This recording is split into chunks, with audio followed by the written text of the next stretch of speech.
Hi everyone, welcome to my Drugstore under eye concealer battle.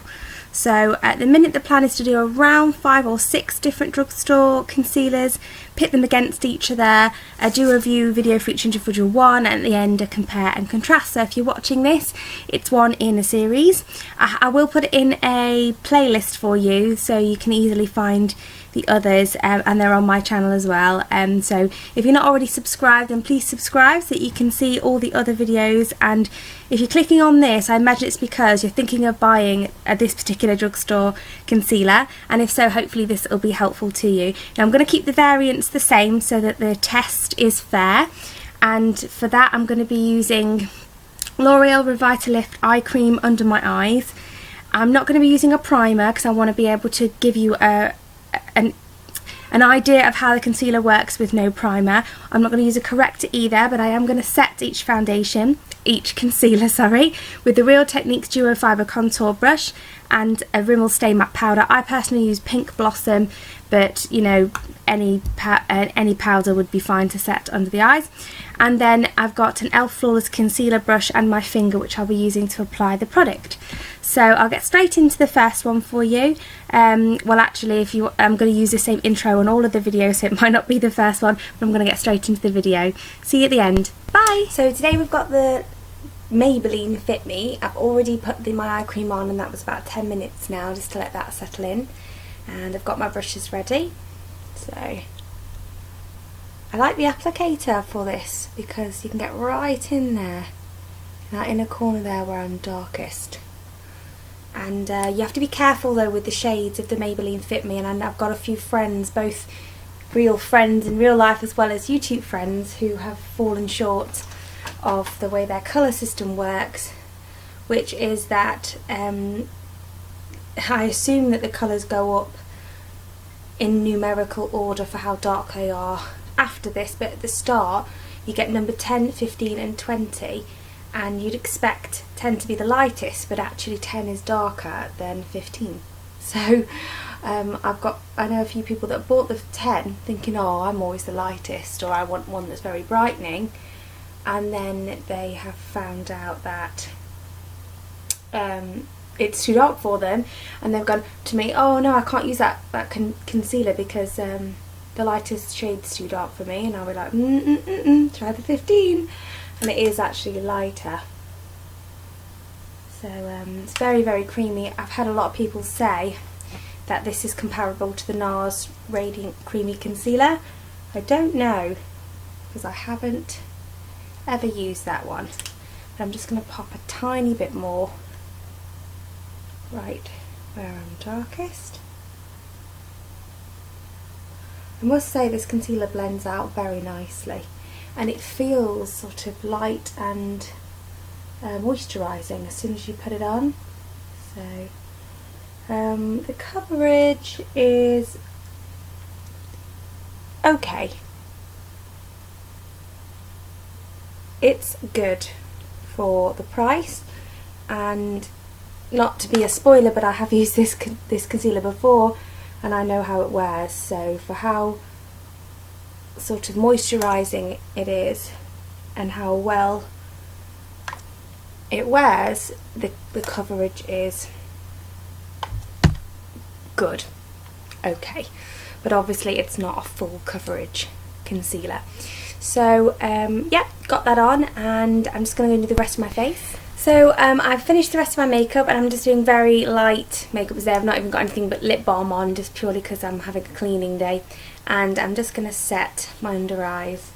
I'm quite impressed with the fact that it hasn't really creased very much, even though I've just had it on without setting it the whole time that I've been doing my makeup. But I'm just smoothing it out a little bit with the warmth of my finger before I set it. So I'm going to try and check back with you midday. I say midday, it's midday now. I'm going to check back with you in about 5 hours, let's say. So the lighting will be completely different, and then right at the end of the day, when I'll try and keep it on as long as I can, I'll just give you a bit of a close-up I look down and I can see that I've covered quite a bit. I'm fairly happy with that. I feel it's quite brightening. I will add that my undertones are sort of cool, and I find, obviously I don't know all the shades, I've just got 15, but I find that does lean neutral to cool as an undertone, which is why it's quite brightening on me. So if you like those sort of yellowy based under eye products, then that's not this one. And yeah, I'll check back with you soon. Hi guys, so I've had it on for about 3 hours now. I was hoping to do my first touch base with you after more like 5 hours, but I just need to adjust it, so I'm going to have to do it now. It has settled into my fine lines and it's starting to look a little bit dry. And so what I'm going to do is take my Body Shop Vitamin E face mist and just see if this helps. So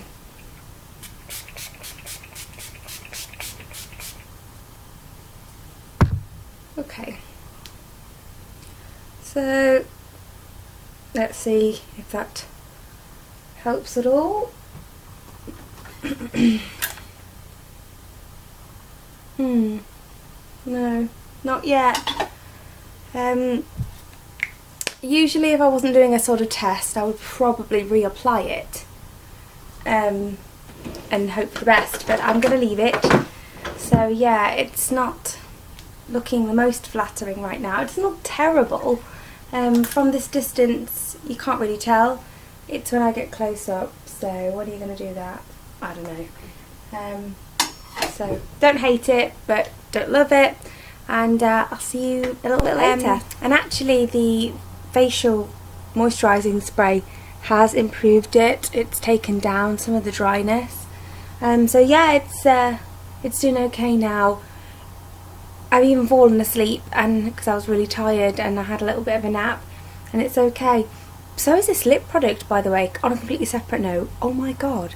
It's this Bella Pierre lipstick, and it's the first time I've used a Bella Pierre lipstick. All I did after like 2 or 3 hours is put a bit of gloss on just to revive it, and it's gone for like 5 hours including for a nap, and it still looks really, really vibrant, so really good. But back to the concealer. Yeah, I must admit, if I was not doing a test situation, test conditions, I would probably just touch it up. So thank goodness it's a wand applicator, because it's probably one, if I had it for example work, I need to redo at lunchtime, but not the most convenient and preferably avoidable if possible. So yeah, I'll come back and let you know at the end of the day. So it's the end of the day and I've had the concealer on for about 9 hours now. The moisturising facial mist did really help. I still feel like it sort of makes me look a bit old, and sort of makes me look like I have quite definitive crow's feet going on that potentially don't need to be that prominent. I'm going to give this a 6.5 out of 10. Did think about giving it a 6 out of 10, but I do feel it deserves a 6.5 out of 10.